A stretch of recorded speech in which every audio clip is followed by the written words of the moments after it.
Okay, we got about 32 out of 45 of us here, so that's great. So the first thing I want to do in every single class is to go over again what's due this week and where we're going to go with things. So obviously we have Zoom class at Monday, Wednesday, Friday at 10 a.m. And so thank you all for being here. Our Top Hat homework will be due on Friday at midnight. So after that time, you can then look in it and review it. You can start doing the reading assignment, and as you're reading along, go ahead and answer the questions. If you get the answer right, then go ahead and move on. If you got the answer wrong, go ahead and reread that section. It's kind of a nice self-test as you're going along to make sure that you are understanding the material. And if you still have a question, that's what class is for, and have that question set aside so that you can ask it during our live lectures. And then let's see, and we're all here on Zoom. Okay, a couple other things I said before the class started here. I'm setting up a tentative schedule of which modules we'll be doing which week, when our exams will be, and when the homework will be done. I should have that completed by Friday, and I'll post that to Canvas. In addition, what I will do is I'll put these in as the homework and the exams in as assignments in Canvas. So you'll get a ping from Canvas saying that something's coming up and will be due soon, and so that you can use that to help keep track of when things are done. But remember, I always send an email out on Mondays to go ahead and tell you what's due that week anyway, and to give you the new Zoom code. Okay. Now, if you got put into a waiting room, that's because you're not logging in with your Texas State ID. And so that's occasionally you'll be put in a waiting room, and then I'll have to let you in. So just if you would like to avoid that in the future, go ahead and log in with your, I only had one person in the waiting room today, so things are getting a little better. Okay, so that is all the administration I have right now. And Nick would like to say a couple words before we begin our lecture. Thank you. I hope everyone's having a good morning. I have two announcements. The first is a reminder to sign up for that or fill out that survey, the SI session survey. It is due tomorrow night at 11:55 or 59 p.m. So Thursday night, have it done, or you won't be given a session time, and we're going to have to do something extra for you and talk through email and figure it out. So there is an announcement on Canvas. I sent it last weekend, so it's still there. I just checked. Go to the announcement, and if you also have any questions, feel free to email me at any time. I can put my email in the chat. I'm pretty good with emails. I respond pretty quickly, so just feel free to send me an email. I know it's a lot of information and it can be kind of confusing, so make sure to fill that out. The other announcement is, and I don't know if I can share screen right now. Could I share screen real quick to show the flyer? There's a tutoring program with the ACS, American Chemical Society organization. They created a volunteer tutoring program, and they're starting on Sunday. So here is our flyer. Are y'all able to see that? Yes. Thumbs up, thumbs down. Awesome. So this is our flyer. Feel free to take a screenshot. We start on Sunday, August 30th. All you have to do is show up. The links are in this QR code. You scan it, and it'll give you the link for each day. So you don't have to sign up for anything like that. And yeah, that's all I really got about the tutoring program. So I guess we can start lecture now. Okay. All right, any other questions for me or Nick about SI or the class administration before we move on to the slides? Going once, going twice. Sold. All right, so let me go ahead and share my screen, and we'll start with our lecture slides here. Share screen. Share with iPad.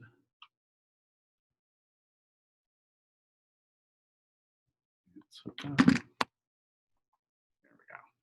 All right, so you should see a slide labeled 1.2.2 covalent bonding. Okay, I'm going to go ahead and move my gallery view way over here. So if your video is on, I can see you waving at me. So, okay, as before, the slides are in front of me. I have my Zoom chat, so if you have a question, go ahead and ping me in there. And then I have participants over here, so I can see when you're muting and unmuting. So maybe I can be able to respond to your questions more rapidly. Again, we're a small enough group. Go ahead and unmute if you want to and ask a question, and that's fine. Or just put it in the Zoom chat, and if I don't answer fairly quickly, Nick will ping me and make sure I do. Okay, so what we started with last time was talking about the atoms and looking at the valence electrons.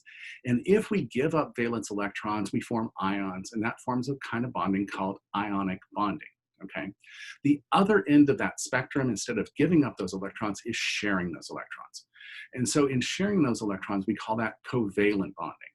And that's when we have those electrons that are shared between those two atoms, and that allows us to make this nice stable bond. And there's a couple reasons why this is a little more stable than it was before.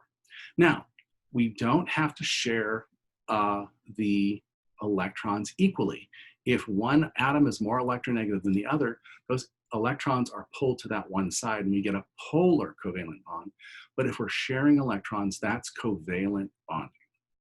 Okay, so in the case of this, when we talk about those electrons being shared, that means the electrons actually spend more of their time, not all of their time, more of their time, that the ones that are being shared in between the two nucleuses of the two atoms they're being shared with, okay? And this gives us an opportunity to save energy, okay? So the driving force for forming this covalent bond is the fact that we have two nuclei that are positively charged, and basically they're trying to force each other apart. But by having the electrons reside in between those two most of the time, both nuclei are being attracted by both electrons, and therefore we have this electrostatic attraction that actually decreases the electron energy. That means the sharing of electrons in a covalent bond is a net stabilizer in the system. Okay, so let's take a look at that in a graph form here. So in the first side of the graph here, right here, where if we have the nuclei that are too close together, that means that the nuclei are repelling each other. The two positive nucleuses are repelling each other, and the electrons are not doing their job of helping pull the atoms close together. Okay, as we move down this graph and have the nuclei move slightly farther apart, there's an optimum position where the electrons are in between those two nuclei most of the time, and the nuclei are being attracted to those two electrons. Those nuclei are repelling the two positive charges, and it's in a good balance, okay? So there's this optimum distance where the attraction to the electrons and the repulsion from the nuclei are balanced, okay? And so that is this lowest energy well here. And then as we move those nuclei farther apart, that means that the one electron around one nucleus and is not as attracted to the other nucleus. So they're starting to drift apart. They're starting to break that bond. And at some point, they're so far apart that there's no interaction at all, no attractive or repulsive forces, and they're just free floating out in space. Okay, so the idea that we're going to have these two electrons being shared between those two nuclei is the driving force for our covalent bonding of our system. Okay, so now we know why sharing those electrons is important. Now let's use a tool to help us figure out how those bonds form and how many electrons are in each of these bonds we're going to be looking at. So what we're going to do is we're going to look at Lewis dot structures. And so in this idea, we're talking about the valence electrons forming bonds between nuclei. And so we call it the valence bond theory. And we use the idea of the, yeah, that's a good question. Okay, and we're using the idea that only the outer electrons are going to make these bonds. And so most of the main group elements have a total of 8 electrons in those outer shells because there's 4 valence orbitals. There's an s orbital that holds 2 electrons and 3 degenerate p orbitals that'll hold 2 electrons each, giving us a total of 8 electrons in our main group elements. Okay, so that's where we get the octet rule. That's why most of the time we're looking for 8 electrons around an atom.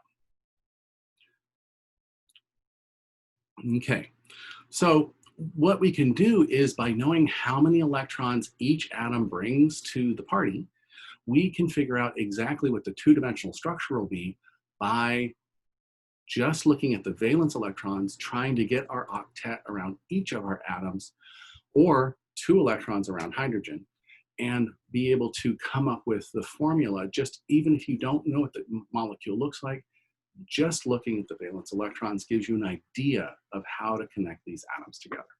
And so there's a process associated with drawing these Lewis-Stock structures, especially if you have never seen the molecule before. Okay. So the first step is to figure out the total number of valence electrons you have. Okay, so for more than 2 atoms, that's how many electrons does each of them have in its neutral atomic state. Okay, occasionally for polyatomic anions, for example, you'll actually have 1 extra electron. So if you have something like a carbonate ion or a phosphate ion, those will tend to have unpaired electrons that are giving it a negative charge. And we'll actually be able to calculate what the formal charge of each atom is by the end of the lecture today. Okay, now the other thing is if we have a polyatomic cation, which means we have like a carbocation or something else we'll look at in a minute, we will see that this is going to have 1 less electron than the total number of electrons for the atoms in their neutral state. That'll give us 1 positive charge, and for each electron you have less, that increases your charge by at least 1. Okay, so step 1 is determining the total number of valence electrons you have, and we're going to use all of those electrons to form either bonds or lone pairs. Okay, so I'm going to use 3 examples as we go through this to look at each of these in each of these steps. So I have 3 examples. The first example is this CH4, C2H4, and this H2CO3, okay? So if we've never seen these before, we can use Lewis-Stock structures to figure out what their two-dimensional structure might be. So the first thing we would do is we look at each of these elements and we decide how many valence electrons are available in them, okay? So for CH4, we have carbon, which is group 4A, which means it has 4 valence electrons around it. And for each of these hydrogens, there's 4 hydrogens at 1 valence electron, okay? Now, because carbon is a main group element, we want to have 8 electrons around carbon, and hydrogen, because it only has the s orbital, we want to put 2 electrons around this one. So that's our goal, is to find a way to have 2 electrons bond next to hydrogen and 8 electrons next to carbon. Okay. So in the case of this carbon here, we're going to have 2 carbons with our 4 electrons and 4 hydrogens with that 1 electron in it. So we have a total of 8 plus 4, so we have 12 electrons to deal with here. We have 4 plus 4, we have 8 electrons to deal with here. Okay, so if we do this last one too, we have 4 electrons for carbon. We have, let's see, oxygen is group A6. So that means it has 6 valence electrons in each oxygen. So we have 3 of oxygen with 6 valence electrons. And we have 2 hydrogens with 1 valence electron. And each of these carbons has, this one carbon has 4 valence electrons. So we have a total of 4 plus 3 times 6 is 18, plus 2 more gives us a total of 24 electrons we have to place around this carbon here. Okay, so that's our first step, figuring out how many electrons we have. All right, let's move on to the second step. The second step, and this is sometimes hard, you think about it, but it actually has a couple rules associated with it. We need to find the central atom. We need to find out how things are going to bond. So to make this easier, typically you choose the central atom is the one with the lowest electronegativity. So in the case of,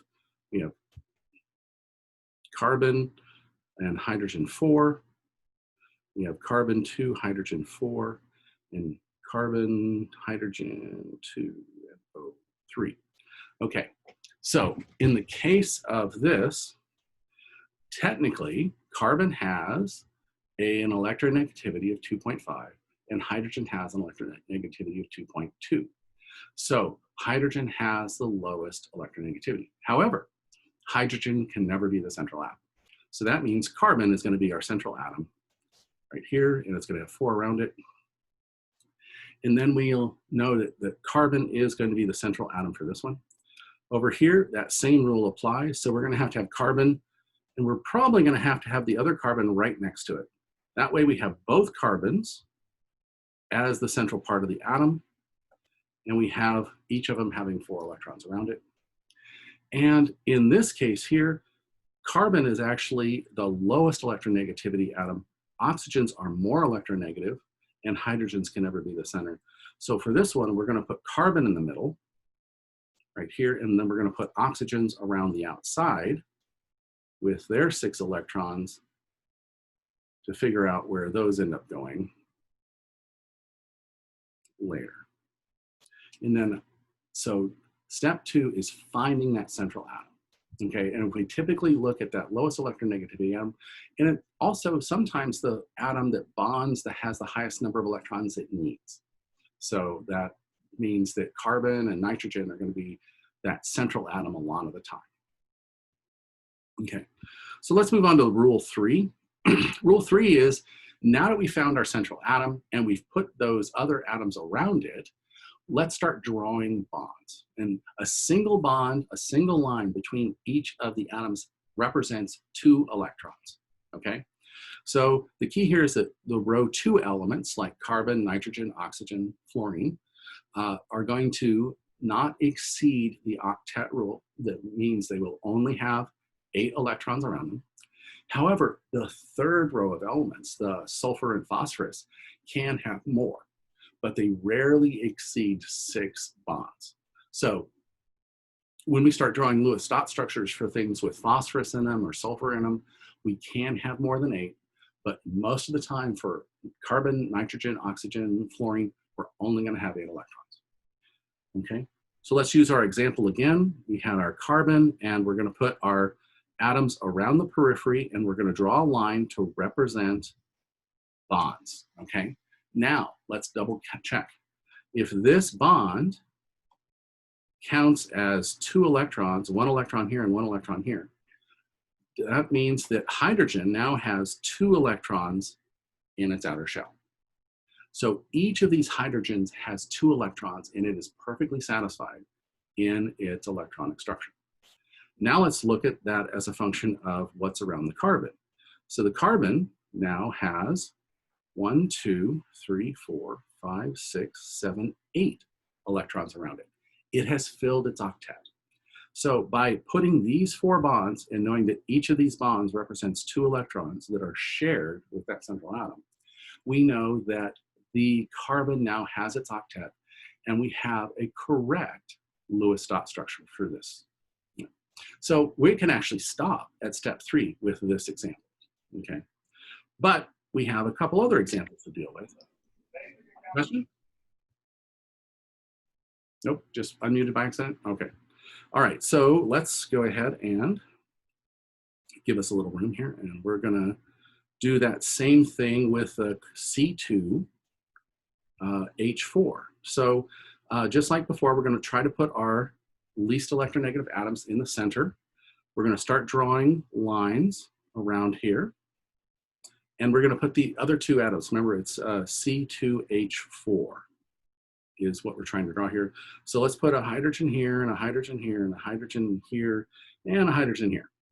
Okay, so let's start counting electrons. Okay, so we didn't have anything to bond there, so we're just going to put electrons here. So if we look at each of the hydrogens, it has 2 electrons on it because there's a line and that represents 2 electrons. So we're good. This carbon right here has a total of 4 lines around it, so it's happy. So we don't have to worry about that carbon anymore. But what about this carbon over here? This carbon over here has a total of 4 electrons from these 2 bonds and 2 more electrons here for a total of just 6. Uh-oh, we have a problem. We cannot play with those electrons around enough such that we have a total of 8 electrons around that carbon, which means we have to change the way we've bonded this. So let's take this hydrogen off of here and put that electron back here, and let's bond it over here, okay? So now each carbon has a 1, 2, 3, 4, 5, 6, 7 electrons around it, okay? So we've been able to evenly distribute all of our central atoms and all of our periphery atoms, okay? Now we're gonna have to do something else to get to a nice stable structure, okay? Let's do that same thing with the H2CO3. So let's start with our central atom, which is going to be carbon. We had 4 electrons around it. We have 3 oxygens to spread around it. 1 oxygen, oxygen, and oxygen. 1, 2, 3, 4, 5, 6. So that's 6 electrons. Oh, that's 1 extra oxygen. We can't do that. All right. So we've put our atoms around there. And so now we have 2 hydrogens to play with. And so we can let's put a hydrogen here, making a bond here, a bond here, a bond here, a bond here. And let's put the other hydrogen up here somewhere, right here. So oxygen, this oxygen has 7 electrons around it. This carbon has 7 electrons around it. But the other 2 oxygens and the other 2 hydrogens have completely filled their shells, okay? So now we need another rule to define what we do next, okay? So the next rule is we want to add lone pairs to each of the periphery atoms until the periphery atom has its octet or electrons, or until you run out of electrons. So I'm not going to do the methane, the CH4, because that was satisfied by step number 3. So let's look at the 2 other ones for step number 4. Okay, so we have in the C2H4, we have this right here. We've made our bonds, and then we have those last 2 electrons, giving us a total of 7 electrons around each of these, okay? And in our other example, we have carbon here with an oxygen and a hydrogen, an oxygen without a hydrogen, an oxygen with a hydrogen, and we had 1 lone electron here. So we have 2 lone pairs over here on this oxygen, 2 lone pairs and an unpaired electron over here, and 2 lone pairs on an unpaired here. Now notice that in this example here, we have 7 electrons around each of these carbons here, and we only have 7 electrons around this carbon and 7 electrons around this oxygen. So we still have to do something else to get our octet, okay? So the next step is if we have remaining electrons, we have to figure out whether they are non-bonding electrons or lone pairs, okay? So non-bonding electrons are represented as dots, and typically we pair them up. If you have an odd number of electrons, the unpaired electron can be delocalized if it's an electronegative atom, like nitrogen. But the total number around an electron, of electrons around any row 2 element has to be 8 and not exceed 8. When we have row 3 elements, we can have 8, but rarely exceeds 12. Okay, so we have extra electrons and we have at least 2 elements that are not completely filled in our octet. So we can move on to the next rule. If the central atom has less than an octet, use 1 or more of those lone pairs or unpaired electrons to pair up the least electronegative periphery atoms to make multiple bonds until the simple atom achieves its octet. So what I'm going to do is I'm going to redraw those like we drew them before. We had a carbon here, a hydrogen, hydrogen, a hydrogen, and a hydrogen. One electron here and one electron here. On this other example, we had OH, O, lone pair, dot, dot, O, dot, dot, dot, dot, and H, okay? So in this case here, if we moved this electron in here and this electron in here to form a double bond, each of those carbons would now have 8 electrons. And that would give us our full octet. So by just taking those individual electrons there, turning them into a double bond here, now we have 8 electrons around each of those carbons, and it is perfectly satisfied. It is a correct Lewis dot structure. Okay. Now we can do that same thing here, but instead of sharing with another carbon, we're going to take this electron and move it in between, and this electron and move it in between, and we'll end up with a double bond between the carbon and the oxygen. Now the oxygen has a total of 8 electrons around it, right here, and the carbon has a total of 8 electrons around it. So every atom has its full electron shell. Okay, so by taking those lone electrons on each of the elements and trying to bond them in between those two atoms, that's how we obtain our full octet for that system. Okay, now that we have these done, we can calculate the formal charge for each element. And what we do with formal charge is we're actually looking at the number of valence electrons in the neutral element minus the non-bonding electrons minus 1/2 of the bonding electrons. Okay, so we count all of the non-bonding because they are around that one atom. We count half of the bonding electrons because remember that's shared, so we only get to use one of those when we do it.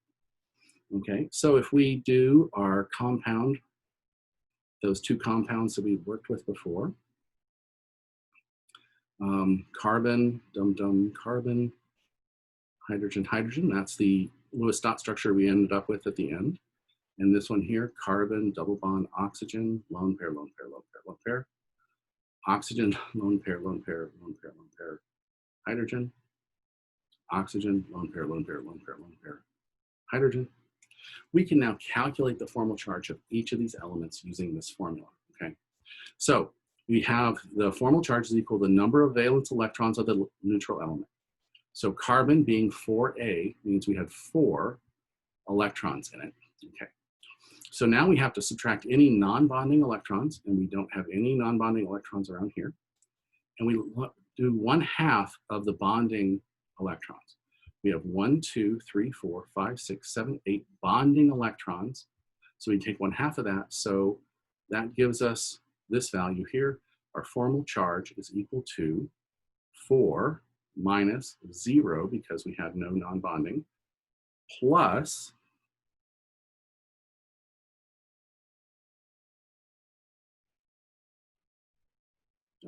brackets in the wrong place. That's what it is. 4 electrons because we had a total of 8 electrons. We only get to use half. So, and then our bracket is at the end here. So when we add these two together, we get 4 minus 4 is equal to 0. So our formal charge on carbon here is 0. Okay, let's do that for the carbon on the other side to make sure we have our, we're also going to do an oxygen so we can show the non-bondings here. So let's do this carbon here and do that calculation. So formal charge, do it up here, formal charge is equal to, carbon had 4 electrons in its neutral element. Oh, have a hand raised? Oh, yes, that's me. I was wondering, is it just safe to say that if it doesn't have any, like lone pairs or anything around it, like the formal charge is like 0? No, it's not. Because we can Okay. do an example of that when we look at some other structures, and I'll show you some Lewis dot structures of charged species. For example, a carbocation has no lone pairs around it, but it has a formal charge of +1. So that's why we actually look at the number of electrons we started with in the neutral element, and then we have to subtract all the electrons that are around it. Okay? Thank you. So in the case of this carbon here, we started with 4 electrons, and then we're going to subtract our non-bonding electrons, which happens to be 0, plus we have 1, 2, 3, 4, 5, 6, 7, 8 electrons. So 1/2 of the 8 electrons, which is equal to 4. So our formal charge on this carbon is still 0. Okay. Let's do our calculation using this oxygen here. And so our formal charge is going to be equal to, oxygen is group 6A, so that means it had 6 electrons to deal with. Okay, and we're going to subtract from it the number of non-bonding electrons, which is 1, 2, 3, 4. So we have 4 non-bonding electrons, plus 1/2 of its bonding electrons. Here we have 1, 2, 3, 4 bonding electrons, right here. So 1/2 of 4 is equal to 2, plus 4 minus 6 is equal to the formal charge, which means the formal charge on this oxygen is also now 0. Okay, so I like to do both examples because one has no non-bonding electrons and one has non-bonding electrons. Okay, so that's how to do the calculation of formal charge. And this comes up a lot, especially when we're starting for functional group transformations and intermediates in reactions. Okay, so the net result here is that most of the time, the formal charge on each atom is 0, but that's not always true. There's certain things like the nitro group where there's a positive charge on nitrogen and a negative charge on oxygen. Okay, is your hand still raised, or are you just? Oh, no. Okay. I'm good. Okay, good. I wanted to make sure. All right, so the most likely structure is the one where the formal charges are minimized. You don't want to have a structure where you have 3 plus 2s and a plus 1. You want to try to minimize it so it's like maybe a plus and a minus, or just a plus or just a minus. Okay. If formal charge persists, the negative charges should be on the more electronegative element, meaning that if you have a negative charge with something that has a carbon and an oxygen, you want that negative charge to be on the oxygen because it's the more electronegative element. And if you have an oxygen and a carbon together and there's a positive charge, the positive charge should be on the carbon because the carbon is the less electronegative element. Okay, so the more electronegative element will want that negative charge, the less electronegative will not want the negative charge. And if you have a structure with 2 atoms with identical formal charges, and are connected, it's unlikely to be an accurate representation of a molecule or a polymer. So I believe, okay. I want to show you some Lewis dot structures of some common materials we'll be looking at that some have charge, some are neutral, and some have a positive charge and a negative charge. So let me kind of blow this up right here. So this goes to answer again your question is, do we see a formal charge on things that have lone pairs on them? Not necessarily. So in the case of carbon here, we can form lots of different carbocation structures right here. And if we look at this, like for example, this carbon only has, these 6 electrons around it. So it's going to, that it's sharing, so it's going to have a formal charge on it. This nitrogen wants started with 5 electrons, but now it has a total of 8 electrons around it, but it's sharing one of those extra electrons, and so it has a positive charge. So a lot of the times we'll see positive charges on carbons and nitrogens, and if we have extra bonds to oxygen, like when we protonate an alcohol or we protonate an ether, we'll see that there's a formal charge on oxygen because we're using that lone pair to start bonding to, and therefore it has 1 less electron to balance its normal charge. Okay. Now we can also have neutral examples if we have radicals. We have a whole chapter on radicals, and we'll talk about that there. Now there's a lot of the ones that we'll mostly use are going to be neutral, and so things like boron had 3 electrons around it when it started, and actually it's one of the weird ones that prefers to bond only 3 times. Carbon should almost always, if it's neutral, have 4 bonds around it. It typically likes to see those 4 bonds. Nitrogen, for neutrals, tend to have 2 bonds or a special nitrile structure like this. Oxygens typically will have 2 things bonded to it right there because it has 6 electrons and it only has 2 electrons to share. And halogens rarely bond more than once in their neutral state. Okay, now if we look at the formal charge for some other things, boron, if we actually, you can use a lot of boron compounds as acids or catalysts, Lewis acids or catalysts. And when we do, we typically see them as bonded to a 4th thing, making it have a minus charge. We can also have a minus charge on carbon. These are called carbanions, and we can use them for a number of different reactions. We can also have other structures where we can have a formal negative charge on carbon. And then if nitrogen only has 2 things bonded to it, it'll have a negative charge.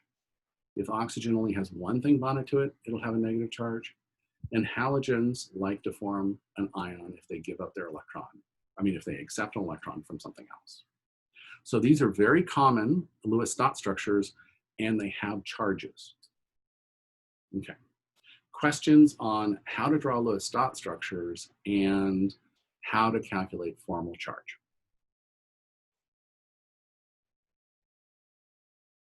No hands raised, so all right. I'll move on. Okay, so for the rest of this class, what we want to do is we want to learn line bond drawings, okay, or what we call skeletal structure. Almost all the structures you'll see in the book and all the structures you'll draw in class will be this type of structure here, okay? So in the, to walk you through how to convert your Lewis structure into a line drawing structure, I'm going to go ahead and take it step by step, okay?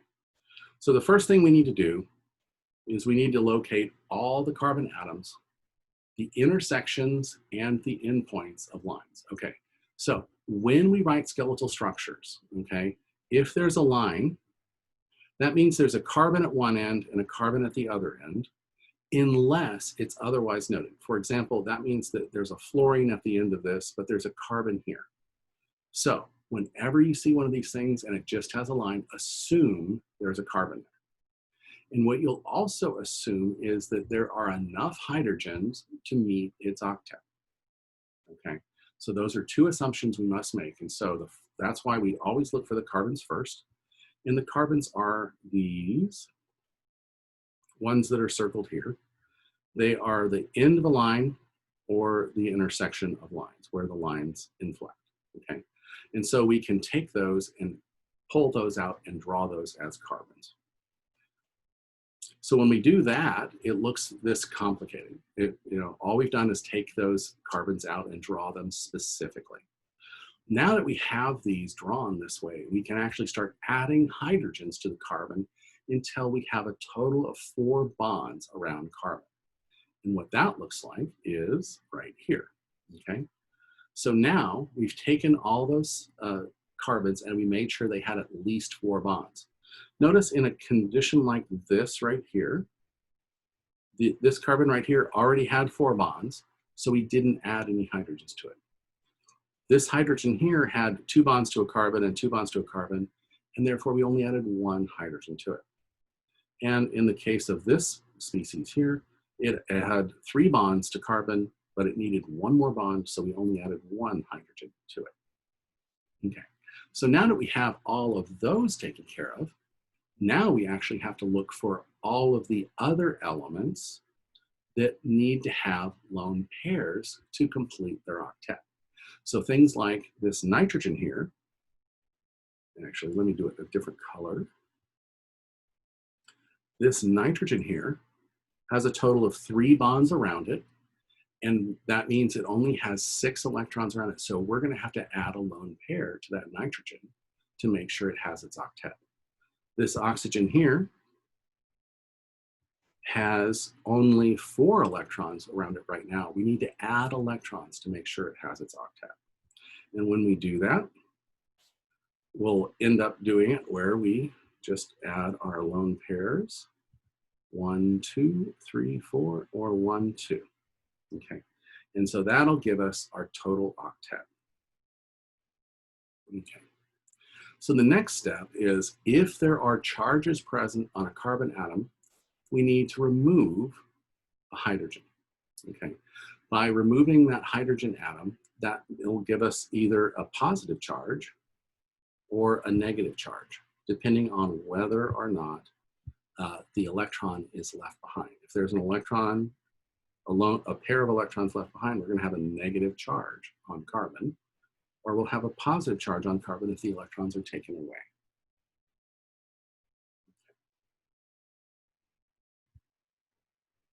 All right. So when you see line drawings, you can now back out your line drawings to that Lewis dot structure. And if you, by doing this process in reverse, we can take any Lewis dot structure and convert back to that skeletal line drawing. Remember, we're going to be using those bond line drawings or the skeletal structure drawings for all of our structures that we'll be doing from now on. So is there any questions about what each of these different symbols represents in our line drawing system? So the key here is that that's a carbon, that's a carbon, that's a carbon, that's a carbon, that's a carbon. And all the other elements you use their atomic symbol. Questions on that? We're all good? Okay. Let me introduce the next topic here, but we'll hit it really hard on Friday. And that is valence shell electron repulsion theory, or VSEPR. It's a really fancy name for making sure you keep track of the electrons as if they are bonds, so they're a physical bond, or the electrons are lone pairs, okay? Because knowing where your electrons are tells us the shape of the molecule, okay? So we can take our two-dimensional structure that has just everything drawn out on lines, figure out exactly which direction the different lone pairs and the bonds are going, and that becomes our three-dimensional structure, okay? And the reason we want to do this is that that helps us determine the shape of the molecule, okay? Now, the first thing we have to think about when we think about this valence electron pair repulsion is that the electrons in the bonds are shared between those two atoms. However, they still repulse the other electrons in other bonds. The electrons in our lone pairs, they are bonded to that atom, but they are still repulsed by the other set of electrons, okay? So they try to spread out as far as possible from each other, okay? So both the lone pair electrons and the bonding electrons are repelling each other because they are discrete electronic domains, okay? So that means we're going to talk about the electronic geometry of a molecule and the physical geometry of a molecule. Okay, so if we look at the electronic domains, that means where the electrons are, they'll have different shapes, okay? So if we just have two electron domains, right here and right here, they're going to try to be as far apart from each other as possible. And in three-dimensional space, that's 180 degrees. There's no way to get any further apart from it, no matter how you orient it, okay? So if we add an electron domain, we can no longer be at this 180. Turns out it's going to be what we call trigonal planar, meaning it's going to be 3 electron domains in a flat triangle, and they're going to be 120 degrees apart, okay? So try as you may in three-dimensional space, that's as far as you can ever get those 3 domains apart, okay? If we add one more domain, what's going to happen is that trigonal planar is going to be pooched down so that 3 of the domains are down because the one that you just added is going to push it apart even more, giving us what we call a tetrahedral structure. So you can imagine like a 3-sided pyramid where each vertices is that electronic domain. Now, if we add one more to it, Just like when we added 1 to the trigonal planar, it went on top. If we add 1 more, we put that on the bottom. We regain the trigonal geometry in the middle. However, now we have 2 tops to the pyramid. So we call it a trigonal bipyramidal structure. And the ones in the middle are that 120 degrees apart. But from that trigonal plane to the top and the bottom pyramids is 90 degrees. Okay. Now we add 1 more electron domain, and the farthest we can spread them out is 90 degrees from each other. And if they're all 90 degrees from each other, their closest neighbor, and that's called octahedral. Okay, so what is the molecular shape of these things? Don't know. These are just the electronic domain geometries. What are we doing doing great on, okay, let me see. All right. Let me just go over the physical geometries, and then we'll stop for the day and we'll come back to this, okay? So when we talk about molecular geometries, it's not about where the electronic domains are, but the electronic domains determine where we can put bonds. So if we only have 2 electronic domains and we bond something to those 2 electronic domains, that means that they have to be 180 degrees apart, which means the molecular geometry is now linear, okay? So if we started with something that's trigonal planar and we bonded 3 times, that means that our molecular geometry is going to remain trigonal planar because we have something in each of those 3 domains, okay? If we only bonded twice to that trigonal planar, we actually have a lone pair that's still keeping that electronic position, and therefore the physical or the molecular geometry is the bent molecule. Okay, now that's not water. Water is different. This is just something would be like a difluoroboron compound that has 3 electron domains. Okay. Now, if we go to those 4 electronic domains and we have no lone pairs, that means we have 1 atom in each of those, and we maintain that trigonal molecular geometry. However, if we only have 3 things bond to it, that lone pair that was up on top is still there, and it's still pushing those atoms out of the way, giving us this trigonal pyramidal structure and a lone pair on top. But molecularly, it looks like a little 3-sided pyramid. Now, the last one, if we have 2 lone pairs on there, we're going to have a bent geometry, and that bent geometry is what water is. We have 4 electron domains around the oxygen, and we only have 2 hydrogens bonded to it, giving us that bent molecular geometry of those tetrahedral electronic geometry. Okay, I'm going to stop there because we're right at 10:50, and we're going to pick up on this tomorrow and then look at some additional things we can do with the electrons and helping us understand how they bond with all the different elements we'll be doing this year. All right, any questions before we start recording? Stop recording. I just had a quick question about the course schedule. I was wondering if you had like a day-to-day schedule or week-to-week schedule. I'm working on that right now. It should be ready by Friday. I'm going to post it. I'm going to email it out to everybody and post it on Tracks. I'm sorry, Canvas. Okay, thank you. Okay. I did notice that you said that we'd pick up on this tomorrow, and just to make sure, do we have a Zoom meeting tomorrow, or do you mean Monday? I meant Friday. This class meets Monday, Wednesday, Friday.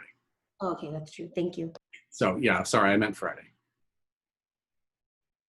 You do not need to check in for attendance. I have a very flexible attendance policy this year because of the possibility of, you know, not feeling well and not wanting to push things. So there is no actual attendance policy, but I highly recommend you come to the Zoom meetings to be able to ask questions directly. Okay. When will the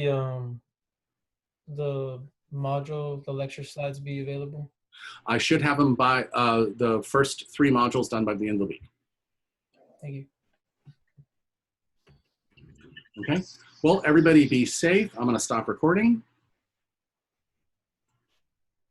Not stop video, stop recording.